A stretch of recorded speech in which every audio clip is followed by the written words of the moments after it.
young people in the room. Okay, so I got 10 minutes, I'm gonna take 8. Okay? Now, this is the part of the, event where everybody gets nice and awkward. Okay?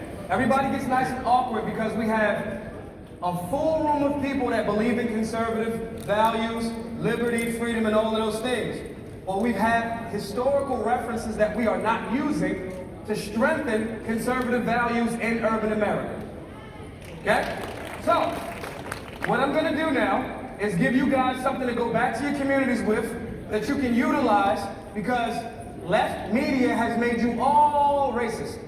That's what it is. Okay? Is that fair? Are we in a safe space for that? Yes. Anybody know who this is? That guy right there. Anybody? Most photographed guy in the 19th century. One of our top tier Hall of Fame checklist abolitionists that is the voice, or should be the voice, for conservative America, especially black Americans. Anybody want to take a quick crack at who that is? It's Frederick Douglass? No. Frederick Douglass. Yeah. Right? Clap Young it up picture for Fred. I'm gonna give you some more. Young picture. I'm gonna read this because I got 8 minutes, and I'm nervous because it's the main stage. Okay?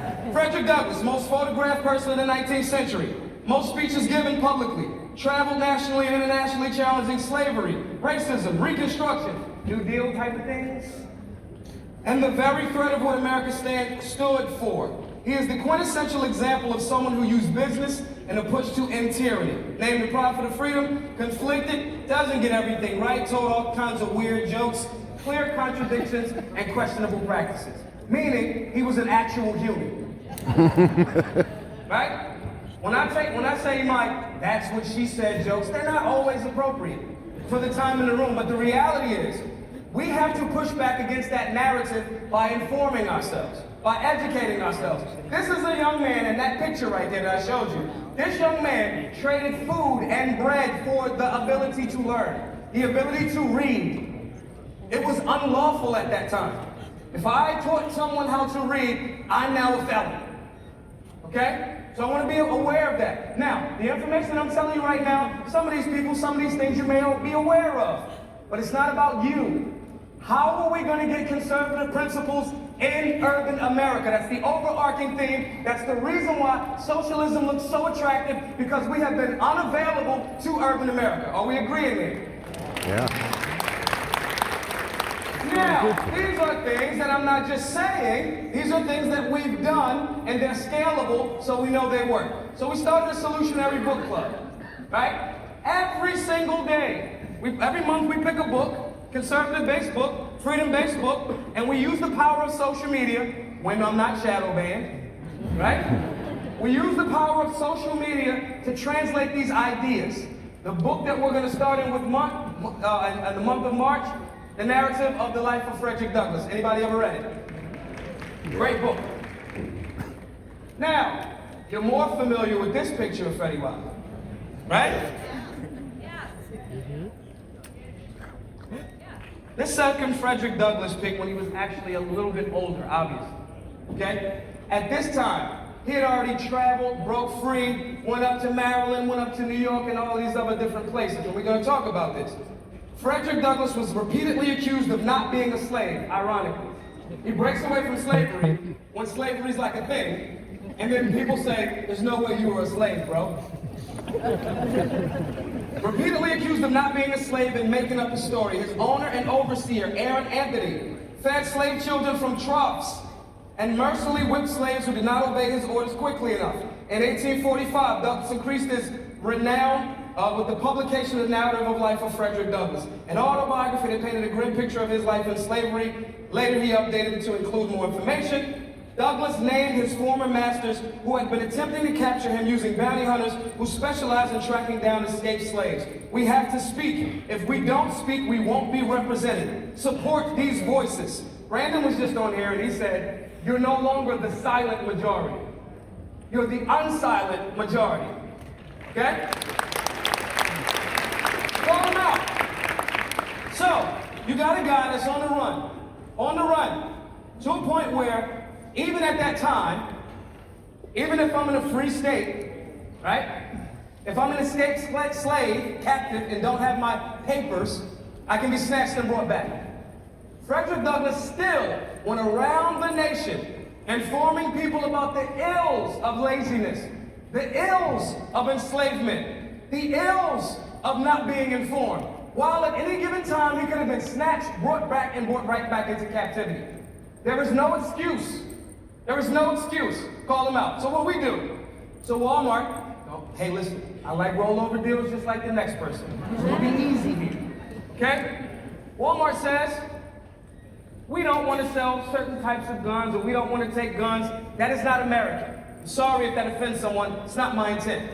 We are a nation that owns firearms, and we are firearm owners are some of the most safe and responsible people you will ever meet.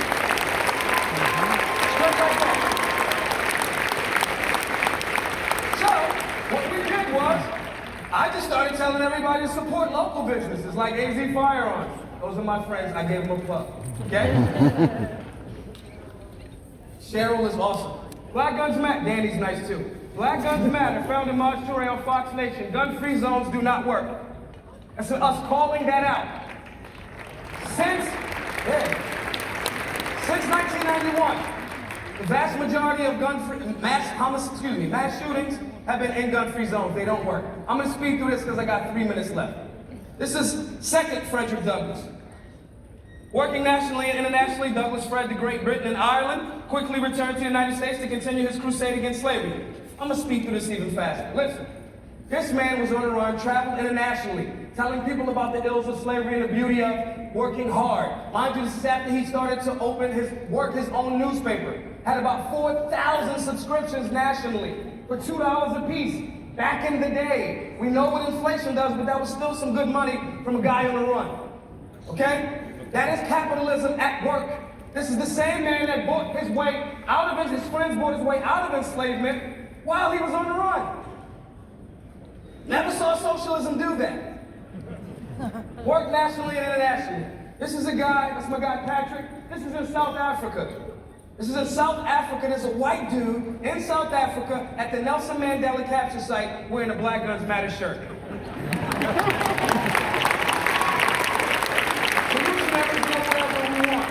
We go wherever we want because we know that we are based in conservative principles that work. You have to be loud, you have to be consistent, you have to be daily, and letting people know, creating liaisons that this works and we do what we want because where we come from is a legitimate space. Okay? This is the North Star. Frederick Douglass's newspaper. Again, 4,000 subscriptions nationally. He didn't even have an iPhone. $2 annually. Create and sell your own media. I'm speeding up, it's 2 minutes left. This is my radio show. Sundays, 8 to 10 p.m. 1210 WPHB. Now here's the thing. It's a conservative station, but I'm really like conservative. So at any given moment, depending on who the funders are, I could get fired. Because I'll say, hey, there's only 2 genders, bro. Or cis. Right? So when I say that, I can get fired. So I made my own podcast just in case they fire me.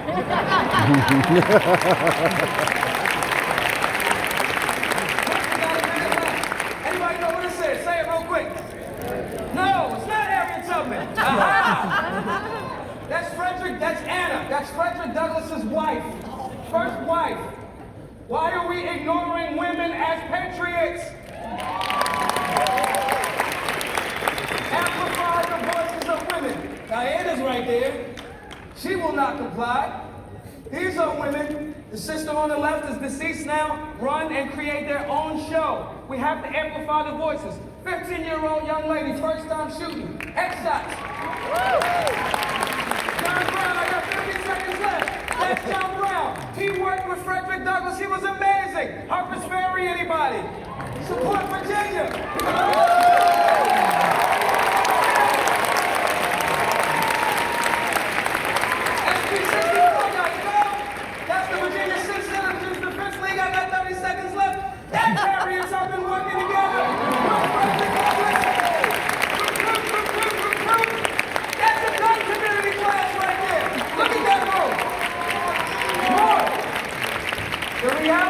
got 18 seconds. The limits of tyrants are prescribed by those who, the endurance of those who they oppress. As a conservative, the tyrant's job is to oppress you, and your job is to prescribe the limits to their oppression. Simple and plain. My name is Maj Toure. This is the business of ending tyranny.